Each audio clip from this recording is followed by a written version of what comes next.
আসসালামু আলাইকুম রহমতুল্লাহি ওবরকাতুহ।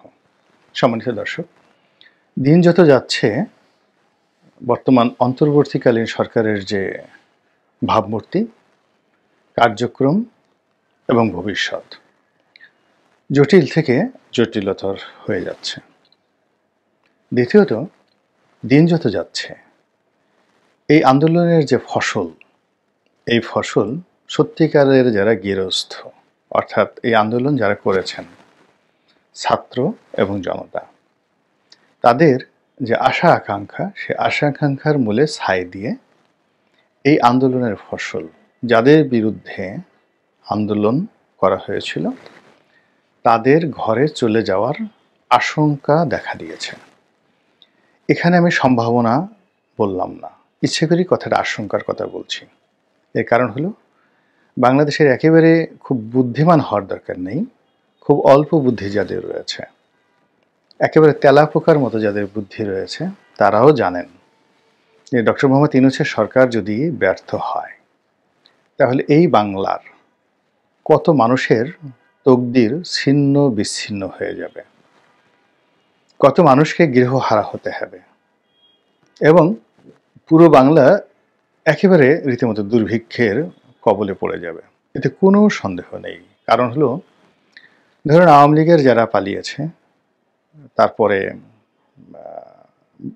ব্যবসায়ী যারা এখন ব্যবসা বাণিজ্য বাদ দিয়ে একটা খুব খারাপ অবস্থার মধ্যে আছে, তো সব মিলিয়ে এই যে অর্থনীতির একটা মন্দা, সেখানে এখন বিএনপি বলেন, জামাত বলেন, তারা প্রাণান্ত চেষ্টা করছে একটা নতুন ধারা তৈরি করার জন্য। এখন কয়দিন পরে যদি এদেরকেও পালাতে হয় আবার নতুন করে, আবার অন্যদিকে যারা আগে পালিয়ে গেছিল তারা রাতারাতি এসে তাদের সবকিছু আগের মতো ফিরে পাবে না। ফলে কি হলো, পুরো অর্থনীতিতে একটা দুর্ভিক্ষ দেখার একেবারে অনিবার্য হয়ে পড়বে। তো এইরকম একটি বাস্তবতা, এই বাস্তবতায় প্রতিদিনই আমাদের জাতীয় রাজনীতি, আমাদের অর্থনীতি, আমাদের বিপদ বিপত্তি, আমাদের সম্ভাবনা নাই বললেই চলে, এগুলো সবই জটিল থেকে জটিলতর হচ্ছে। আপনি সকালবেলা একটা কথা বললেন যে আপনি জামাতের পক্ষে একটা কথা বললেন সকালে, বিকেলবেলা দেখা গেল সেই কথাটা আপনি জামাতের পক্ষে বলতে পারলেন না। কেন পারলেন না? এর কারণ হলো, জামাতই তার মটো চেঞ্জ করে ফেলছে। যেমন ধরুন, জামাত আনকন্ডিশনালি এই সরকারকে সাপোর্ট দিয়ে আসছিলেন, জামাতের আমির।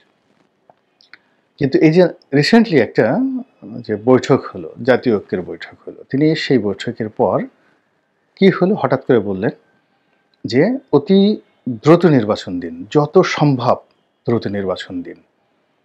এটা কিন্তু জামাতের আমিরের বলার কথা নয়। তো কাজেই জামাত সম্পর্কে আপনি যে আগে কথা বলতেন যে তারা সরকারকে অনন্তকাল ক্ষমতায় রাখতে চায়, বা তারা সরকারের মিত্র, দীর্ঘদিন সরকার ক্ষমতায় থাকলে জামাত লাভবান হবে, এখন সেই কথাটা আজকে আপনি বলতে পারবেন না, বিকজ জামাতের আমির তার কথা চেঞ্জ করে ফেলেছেন। বিএনপির একই অবস্থা, তারেক রহমান সাহেব বললেন যে এই সরকারকে সহযোগিতা করবেন। তারপরে মির্জা ফখরুল সাহেব বললেন যে না, সরকারকে যৌক্তিক সময় দেয়া হবে। এখন তারা যে কথাগুলো বলছেন, আগের কথার সম্পূর্ণ ব্যতিক্রম। কাজে আমি অ্যাজ এ ক্রিটিক হিসেবে আমি এই বিষয়গুলো নিয়ে যখন আলোচনা করি, সমালোচনা করি কিংবা বিশ্লেষণ করি, তখন আমাকে তো ডে টু ডে বা মানে প্রতিদিনের যে ঘটনা, সেটিকে বিশ্লেষণ করতে হয়। আমি তো একটা জায়গাতে স্থির থাকতে পারছি না। এই কারণে অনেকে হয়তো, যারা দর্শক রয়েছেন, বিশেষ করে যারা তরুণ, একেবারে তরুণ, তারা অনেক সময় বিরক্ত হন যে এই ভদ্রলোক সকালে এক কথা বলে, বিকেলে এক কথা বলে, এরে আজ সকালে মন্ত্রী বানায়, বিকেলের মন্ত্রিত্ব নিয়ে নেয়, আবার একে মানে প্রধানমন্ত্রী বানায়, এরকম নানা রকম। এর কি কোনো কাজ নেই? একে থামাও, এর কি কোনো লোকজন নেই? কেউ হয়তো বলছেন যে আপনার মানসিক ভারসাম্যহীনতা দেখা দিয়েছে, তাড়াতাড়ি যান, কোথাও গিয়ে একটু চিকিৎসা টিকিৎসা করে আসেন। কেউ হয়তো দেখা যাচ্ছে যে বলছেন যে আমি অনেক সময় অনেকের যে কেটা বলে নেতিবাচক বিষয় নিয়ে আলোচনা করি, এটি অনেক সময় আপনাদের কাছে কারো কারো কাছে অ্যালার্জি বলে মনে হতে পারে। এই জন্য অনেকে আমাকে অ্যালার্জি চিকিৎসা নেওয়ার কথা বলছেন। এবং শীতকালে একটা জিনিস বোঝার চেষ্টা করুন, জনাব এবং জনাবা, সেটা হলো তেল দিতে হবে এবং কোনো একটা দলের সঙ্গে লেগে থাকতে হবে, এটা তো সহজ কাজ।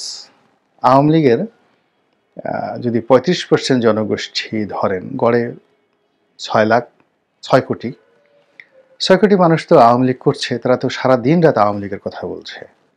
আমার তো আওয়ামী লীগের কথা বলার জন্য দরকার নেই, ৬ কোটি লোক আছে। বিএনপিরও তো অন্তত ৫ থেকে ৬ কোটি লোক আছে সমান সমান, যারা বিএনপির বাড়ি কোনো চিন্তা করে না, কোনো কথা বলে না, সেখানে আমার দরকার কি বলেন? জামাতেরও তো না হয় ১ কোটি লোক আছে, এর বাইরে তো জামাতে তারা দুনিয়ার অন্য কোনো কিছু কল্পনা করে না।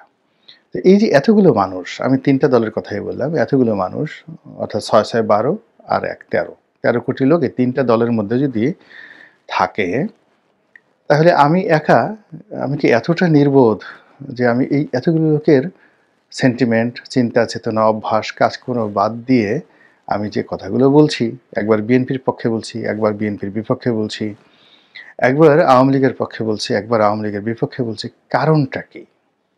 কারণটা কি?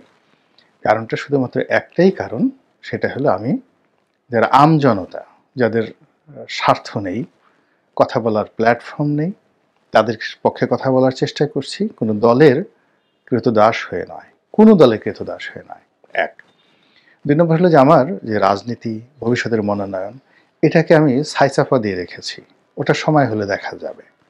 কিন্তু আজকের যে দায়িত্ব এবং কর্তব্য, ভালোকে ভালো বলা, মন্দকে মন্দ বলা। এখন আপনার নিজের ছেলে যদি খুব ভালো কাজ করে, আপনি তো অবশ্যই তাকে প্রশংসা করবেন, কিন্তু সে যদি চুরি করে বসে, আপনি কি সেটা গোপন রাখবেন বলেন? এটা করলে কি পিতা হিসেবে আপনার ভালো হবে? বা আপনার বাবা চোর, কিন্তু সন্তান হিসেবে আপনি সেই চোরের অর্থ নিয়ে দিদারছে ঘুরে বেড়াচ্ছেন, দাড়ি টুপি রেখে কপালে দাগ পরিয়ে ফেলছেন, কিন্তু বাবা চুরি করে। সন্তান হিসেবে আপনার ফরজ কি এই অন্যায়গুলো বলা? তো আমাকে আল্লাহ বিবেক দিয়েছেন, বুদ্ধি দিয়েছেন, জ্ঞান দিয়েছেন, সেটা দিয়ে আমি যেটা ভালো, যেটা মন্দ, সেই জিনিসগুলো আপনাদের কাছে প্রকাশ করি।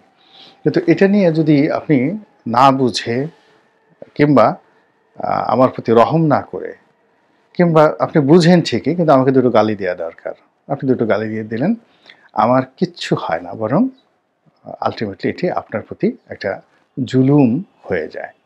তো এখন আজকের যে প্রসঙ্গটা, সেই প্রসঙ্গটা এই কারণে এই লম্বা ভূমিকা টানলাম। এই প্রসঙ্গটা হলো এই যে সরকার যদি, আমি প্রথম থেকে বলেছিলাম, এই সরকার যখন আসলো, যে সরকার উচিত হবে ডিসেম্বর জানুয়ারির মধ্যে নির্বাচন দিয়ে দেওয়া।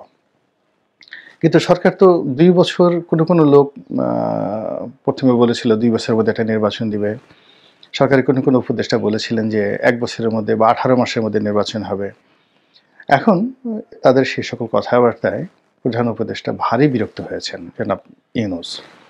তিনি একেবারে ডিটারমাইন্ড, গো ধরেছেন যে সংস্কার না করে নির্বাচন করবেন না।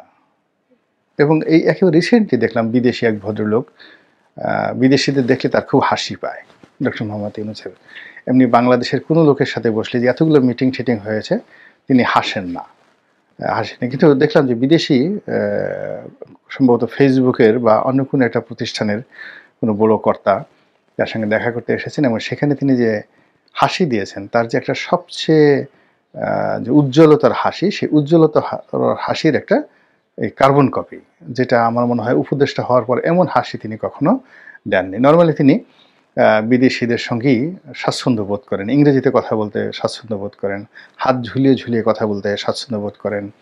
অ্যাজ এ টিচার হিসেবে ডায়াস তার খুব পছন্দ, মঞ্চে তিনি বসবেন, কথা বলবেন, বাকি সবাই শুনবেন এবং মাথা নোয়াবেন, এটা তার খুব পছন্দ।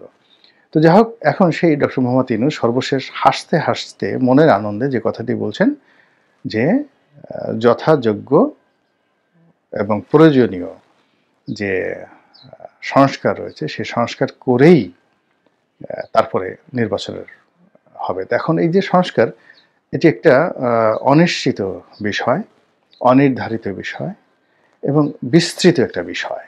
এতে কতদিন লাগবে, কত সময় লাগবে, একমাত্র আল্লাহ জানেন, তিনিও জানেন না।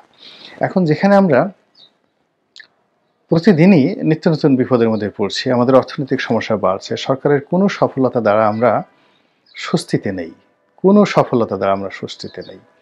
তো সেক্ষেত্রে এখন কি করব? সেক্ষেত্রে আমরা এই যে ভদ্রলোক যেটা বললেন যে সংস্কারের পরে নির্বাচন হবে, সেই নির্বাচনের জন্য আমরা কি অনন্তকাল অপেক্ষা করব? আপনি করতে পারেন, কিন্তু রাজনৈতিক দলগুলো সেটা করবে না।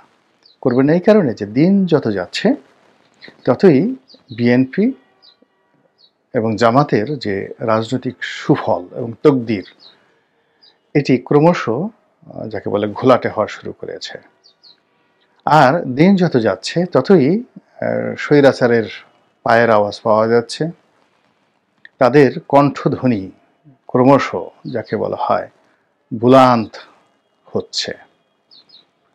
তারা এখন ভিডিও ফুটেজ দিচ্ছে না, তারা অডিওতে আগে টেলিফোনে কথা বলতেন, লিক করতেন, এখন তারা আমেরিকাতে কথা বলছেন, লন্ডনে কথা বলছেন, এবং বিশাল এবং একেবারে রিসেন্ট শেখ হাসিনা লন্ডনে তার নেতাকর্মীদের সঙ্গে যে কথাবার্তা বলেছেন, আপনার মনে হবে যে তিনি গণভবনে বসে কথা বলছেন এবং বাংলাদেশের প্রধানমন্ত্রী হিসেবে তিনি কথা বলছেন।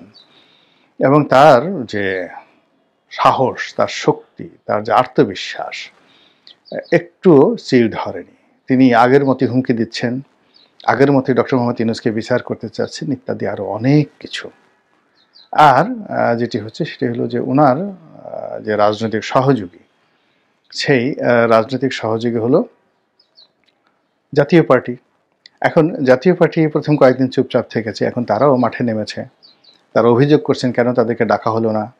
দ্বিতীয়ত, এই নির্বাচনে জাতীয় পার্টিকে বাদ দিয়ে কোনো নির্বাচন হবে না, এই ধরনের কথাবার্তা জাতীয় পার্টি বলছে। আর আওয়ামী লীগ তো কোনো কথা বলার দরকার নেই। মূল ব্যাপার হলো নির্বাচন মিন্স আওয়ামী লীগ, সেখানে তারা আসবেই, যে কোনো ফর্মে যে কোনো মূল্যে তারা নির্বাচনে আসবেই। নির্বাচন থেকে আওয়ামী লীগকে আপনি বাদ দিতে পারবেন না।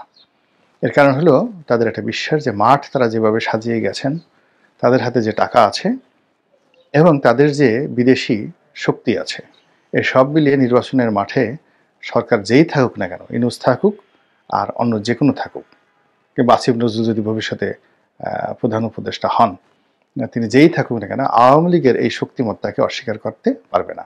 এই বিশ্বাস শেখ হাসিনার বক্তব্যে কিন্তু ফুটে উঠেছে।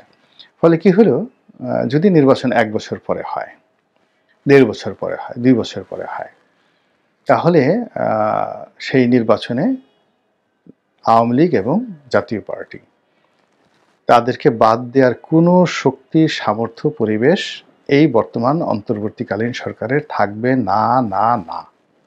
এক, 2 নম্বরে আওয়ামী লীগকে নিষিদ্ধ করবেন, ওটা করবেন, ওটা করবেন, এটা করবেন। ওটা আপনি দেখেন পাকিস্তান তো অনেক কিছু করেছে ইমরান খানের বিরুদ্ধে, কিন্তু সেটা হয় না। রাজনৈতিক দল আসলে নিষিদ্ধ করা যায় না।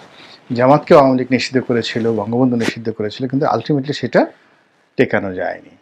তো এই যে এখনও যে ধরেন যে জনজোয়ার আছে এবং আওয়ামী লীগের বিরুদ্ধে এখন যে ঐক্যমত আছে, ভারত বিরোধী যে মনোভাবটা প্রকট অবস্থায় আছে, তো সেক্ষেত্রে যদি ইভেন মার্চ মাসেও নির্বাচন হয়ে যায়, এপ্রিল মাসেও যদি নির্বাচন হয়ে যায়, মাঠে আওয়ামী লীগের লোকজন দাঁড়াতে পারবে না। কিন্তু যদি 2026 সনের এপ্রিল মাসে নির্বাচন হয়, সেক্ষেত্রে আওয়ামী লীগকে বাদ দিয়ে নির্বাচন কমিশন নির্বাচনের শিডিউলই ঘোষণা করতে পারবে না।